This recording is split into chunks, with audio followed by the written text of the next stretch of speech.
మారుతతుల్యవేగం మరుతతుల్యవేగం జితేంద్రియం బుద్ధిమతాం వరిష్టం వాతాత్మజం వనరయూథముఖ్యం శ్రీరామదూతం శిరసా నమామి.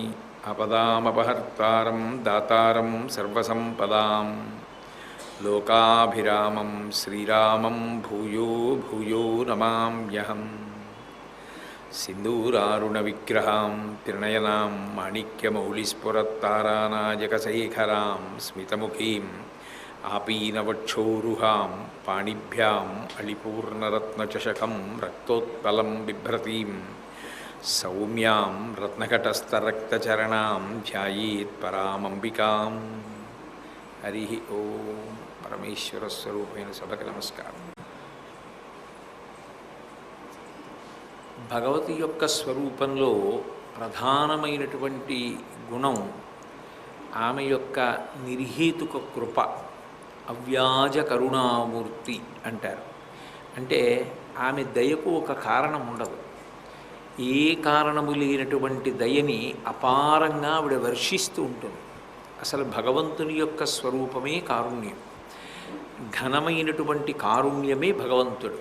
అది మాతృస్వరూపంగా ఉండగా స్త్రీమూర్తిగా పూజింపబడినప్పుడు అది మరింత ద్విగుణీకృతమైనటువంటి కారుణ్యస్వరూపమై ఉంటుంది.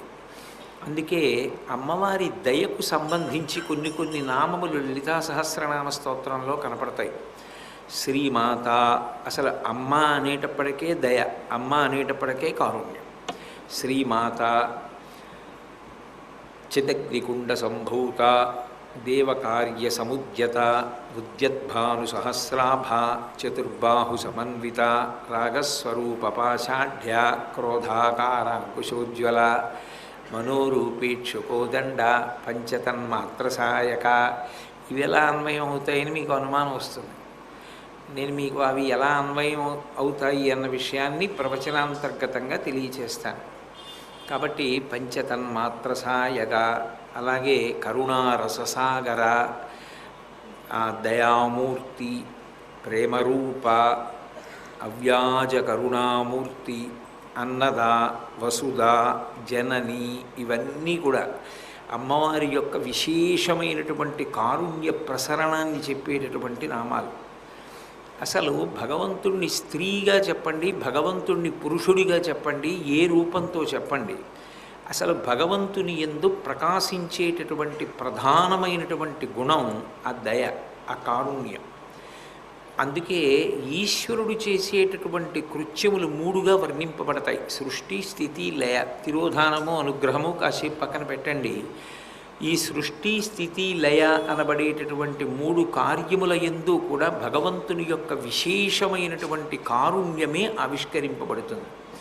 ఎందుకని అంటే భగవంతుడు సృష్టి చేసినప్పుడు, సృష్టి అంటే ఉదాహరణకి ఒక శరీరం ఉందనుకోండి, ఈ శరీరాన్ని సృష్టించినప్పుడు ఆయన పరమ కారుణికుడై సృష్టిస్తాడు.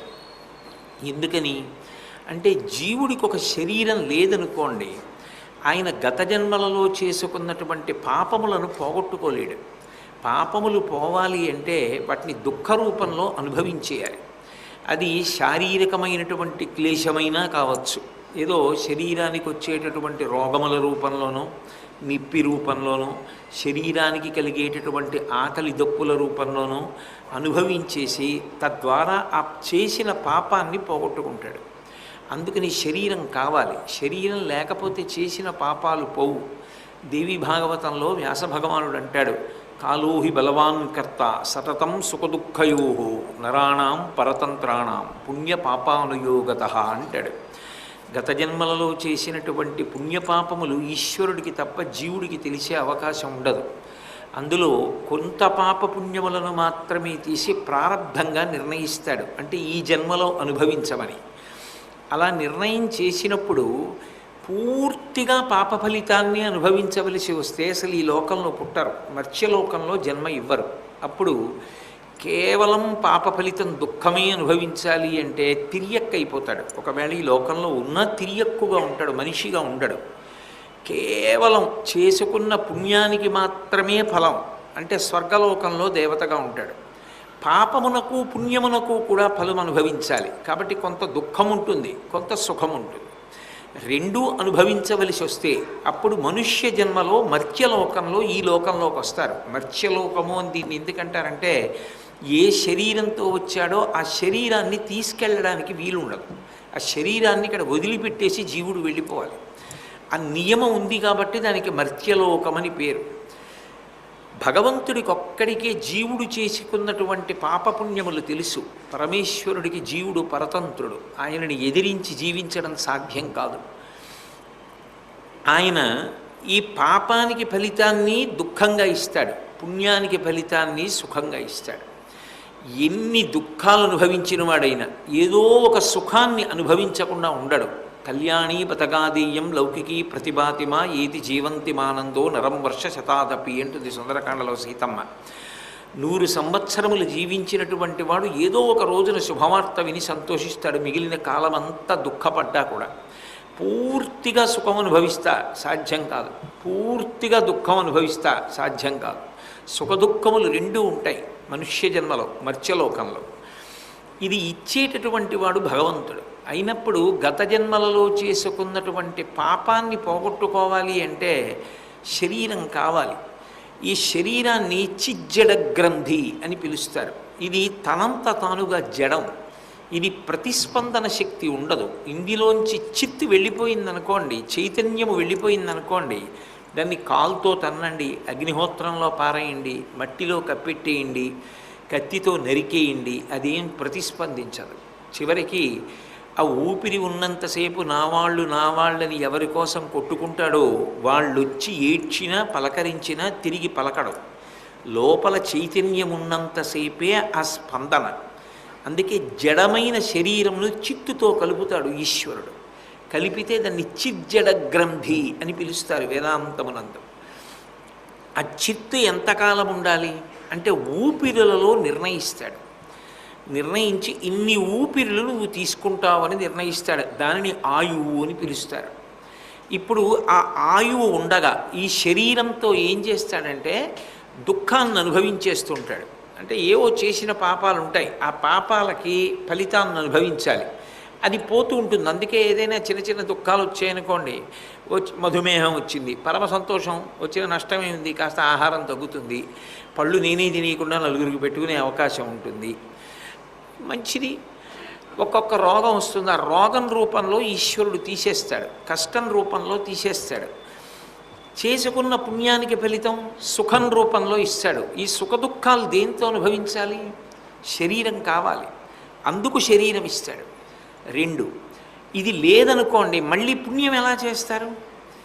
వాక్కుతో పుణ్యం చెయ్యాలి. అంటే ఈ శరీరం ఉండాలి, స్వరపేటికి ఉండాలి. అప్పుడు మీరు వాక్కుతో భగవన్నామం పలకడమో ఎవరికో ఊరట కలిగేటట్టు మాట్లాడడమో చేస్తే పుణ్యం కలుగుతుంది. ఈ శరీరంతో ఎవరికో ఉపకారం చేశారు, పుణ్యం కలిగింది. మనసుతో మంచి ఆలోచన చేశారు, పుణ్యం కలిగింది. అంటే భగవంతుడు ఈ శరీరాన్ని నిర్మాణం చేసేటటువంటి ప్రక్రియ గురించి భాగవతంలో కృష్ణజనన సమయంలో మాట్లాడతారు. అదొక అపూర్వమైనటువంటి నిర్మాణం. దాన్ని అసలు ఆయన ఎలా చేస్తాడో ఎవరికి అర్థం కాదు. అమ్మ కడుపులో అన్ని ధాతువులతో దాన్ని తయారు చేయడం ఆయనకి మాత్రమే చెల్లు. కంటిని తయారు చేయగలదన్నవాడు ఇప్పటిదాకా ఎవరు లేరు. శవానికి కన్ను తీసేసి వేరొకరికి పెట్టాలేమో కానీ కన్ను తయారు చేస్తాం అన్నది ఇప్పటి వరకు లేదు. అంటే ఆయన సృష్టి ఎంత గొప్పదో చూడండి.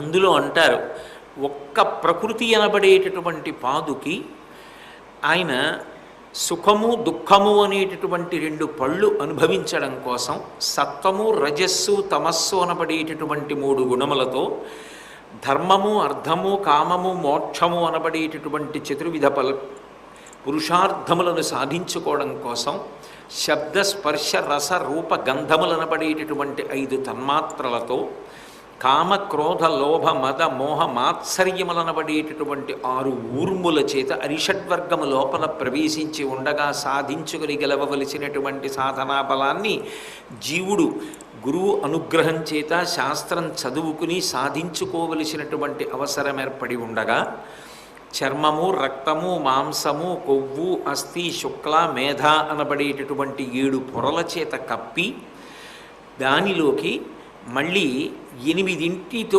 సంబంధాన్ని ఏర్పాటు చేస్తాడు. పంచభూతములు, అలాగే మనసు, బుద్ధి, అహంకారము అనబడేటటువంటి 8టితో కూర్పు చేసి దీనికి 9 రంధ్రములు పెడతాడు. 2 కళ్ళు, 2 ముక్కులు, 2 చెవులు 6, నోరు 7, మలద్వారం 8, మూత్రద్వారము 9.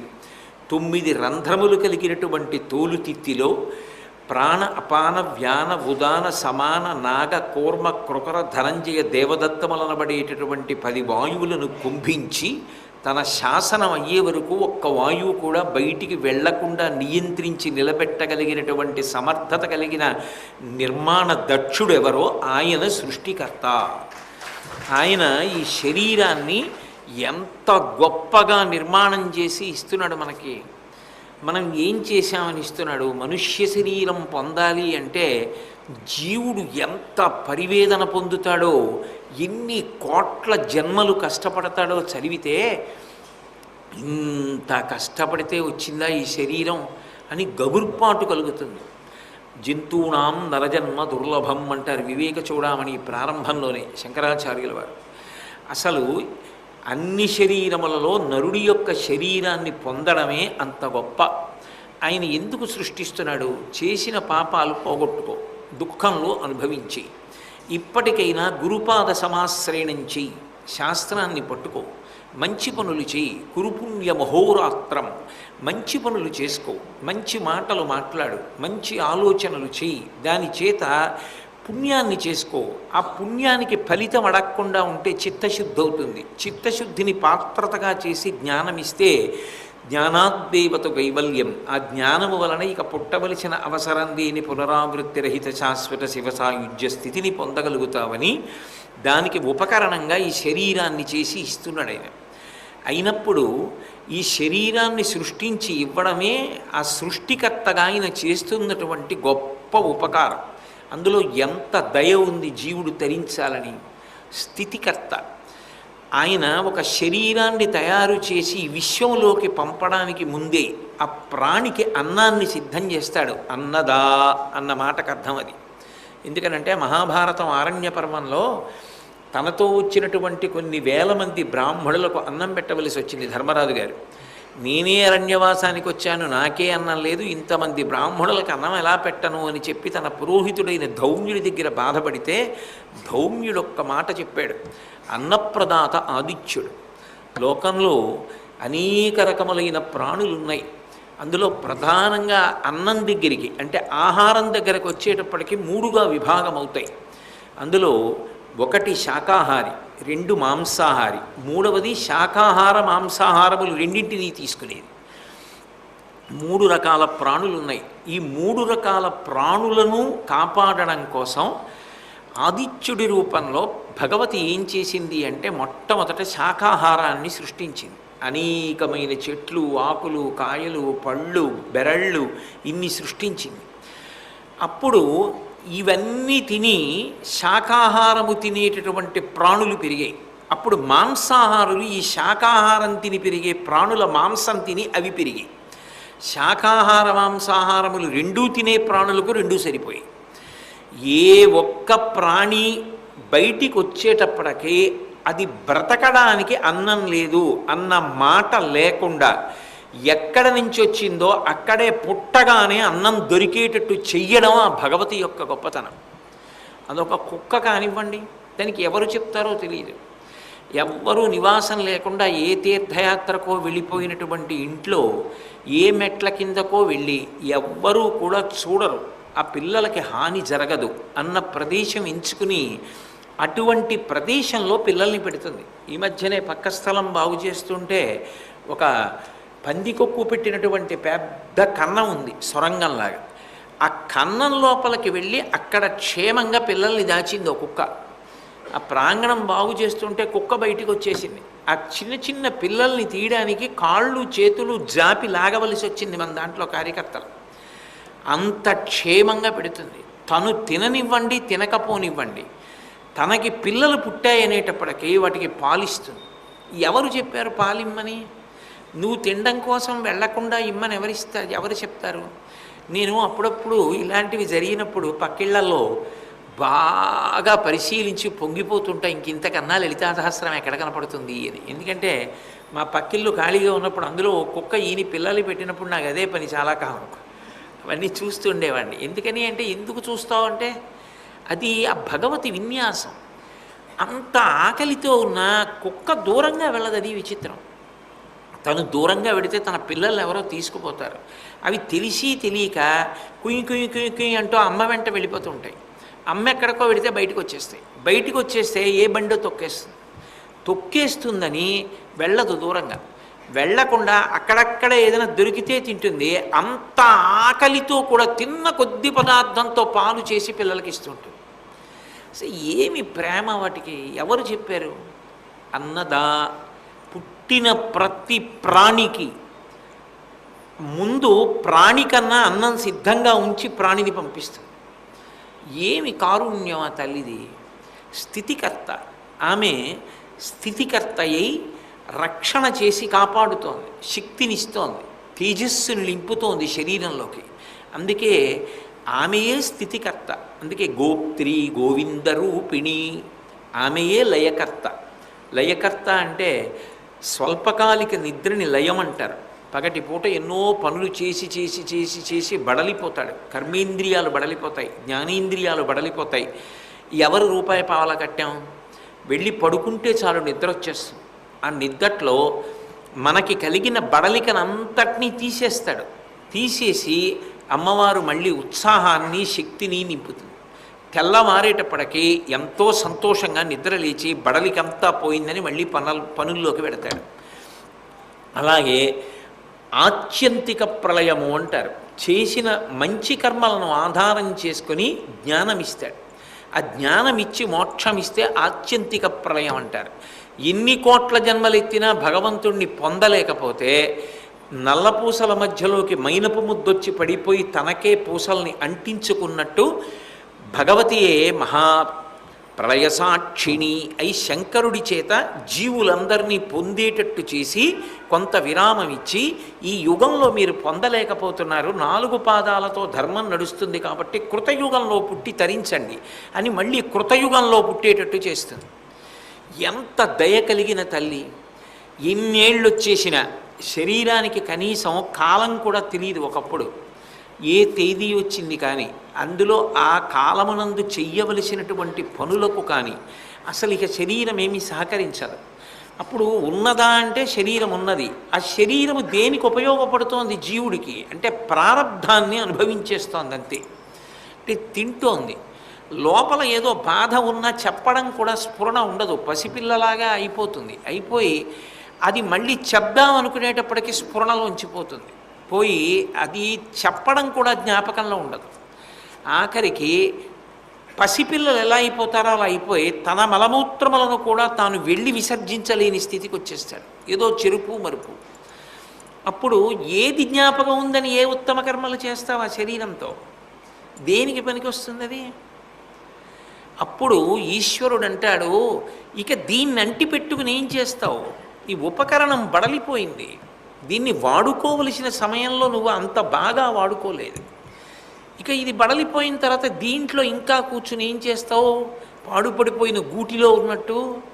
అందుకని వద్దు, నిన్ను విడిపించేస్తాను, ఇందులోంచి తీసి జవసత్వములు ఉన్న వేరొక శరీరంలో ప్రవేశపెడతా, అప్పుడు చెయ్యి, ఆ శరీరాన్ని ఉపయోగించుకుని అప్పుడైనా బాగుపడు అని విడిపిస్తాడు. అందుకే జీవుణ్ణి శరీరంలోంచి విడిపించడం కూడా మహాకారుణ్యముతో కూడుకుని ఉంటుంది. అప్పుడు ఈశ్వరుడు చేసేటటువంటి సృష్టి స్థితి లయ ఈ మూడిటి యందు కారుణ్యము విన ఆయనకి కర్కశత్వం ఎక్కడున్నది? రాక్షస సంహారం చేశాడు అంటే వాడిని అలా వదిలిపెడితే వాడి శక్తితో ఇంకా ఎన్ని పాపాలు మూట కట్టుకుంటాడో. ఎందుకు రా నువ్వు ఇంకా శరీరంలో? నీకున్న బలాన్ని సక్రమంగా వినియోగించలేవు, పాడైపోతావు. వద్దు, విడిపించేస్తానని విడిపించేస్తాడు. అంటే భగవంతుడు చేసేటటువంటి ప్రతి కార్యమునందు కారుణ్యము వినా వేరొకటి ఉండదు. అయినప్పుడు అసలు భగవంతుడు అంటే రాశీభూతమైనటువంటి దయ. ఎందుకు మన మీదంత దయ అంటే దానికి ఇది కారణము అని చెప్పడానికి ఏముండదు. అమ్మకి ఎందుకు పిల్ల మీద దయ?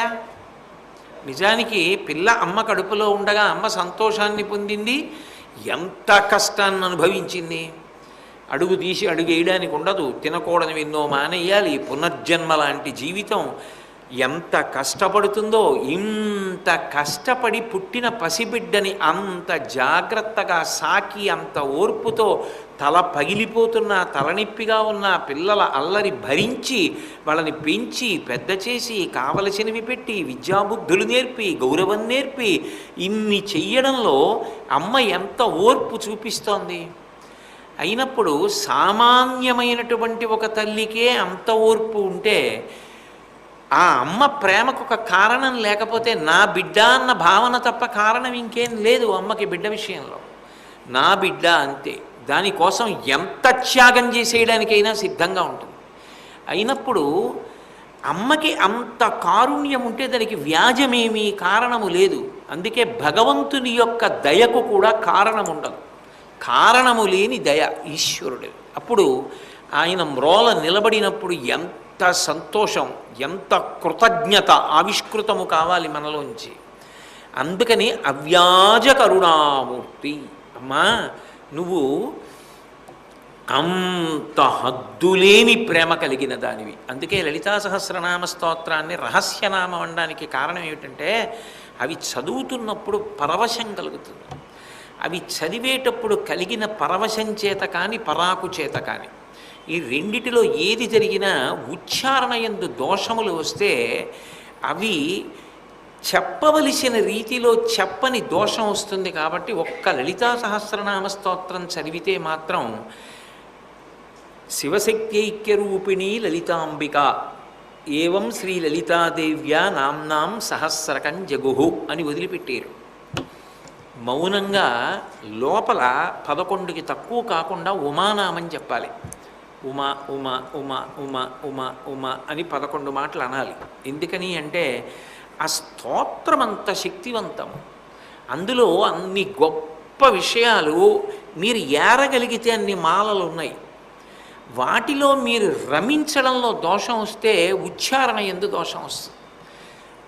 మాత్ర అంటారు, ఏ అక్షరం ఎలా పలకాలి అన్న విషయంలో పరాకు కలిగితే, ఉచ్చారణ యందు దోషము కలిగితే ఆ శబ్దము ఆవిష్కృతం అవడంలో తేడా వస్తుంది. అలా తేడా వస్తే దాన్ని నువ్వు పరిహరించమని అడగడానికి ఒక్క లలితా సహస్రం చదివితే మాత్రం పూర్తి చేసేశాక ఎక్కడ చదివారో అక్కడే కూర్చుని 10 మాటలు ఉమానామని చెప్పి లేచిపోతారు. ఉమానామం చెప్పకపోతే ఏం చెప్పచ్చు అంటే మళ్ళీ దానికి బోలెడన్ని ప్రక్రియలు చెప్పారు. తేలిక మార్గం ఏ ఒత్తులు లేనిది ఉమానామం. ఉమానామం 10 మాటలు చెప్పి లేవమంటారు. అందుకని కొన్ని విశేషములు అందులో ఉన్నాయి కాబట్టి రహస్యనామ స్తోత్రం అన్నారు వశిన్యాది దేవతల దాన్ని. అమ్మవారు కూడా అదే పేరుతో చెప్పింది. చెబుతూ భగవంతుని యొక్క కారుణ్యమునకు, భగవంతుడు అని నేను అన్నప్పుడు అమ్మవారు అని మీరు అన్వయం చేసుకోవాలి. మీకు నేను అనేక పర్యాయములు ప్రతిపాదన చేస్తున్నా. స్త్రీ పురుష నపుంసకమూర్తియును కాక, తిర్య కమరనరాదిమూర్తియును కాక, కర్మ గుణభేద సరసత్ప్రకాశి కాక, వెనుక నన్నియుతానకు విభుతలంతో. అసలు పరదేవత యొక్క కారుణ్యమునకు హద్దు లేదు, దాని లోతు కనిపెట్టడం కూడా ఎవరికీ తెలియదు. సాధారణంగా దయకు హద్దు తెలుస్తుంది. ఆయన ఇంత దయగలిగిన వారండి అంటారు. అమ్మవారి దయకు హద్దు మీరు చెప్పలేరు. సముద్రపు లోతు చెప్పడానికి ప్రయత్నం చేస్తే ఏమవుతుందంటే సముద్రమునందే లయమైపోతాడు. సముద్రము లోతు కనిపెట్టడం ఎవరికి సాధ్యం కాదు.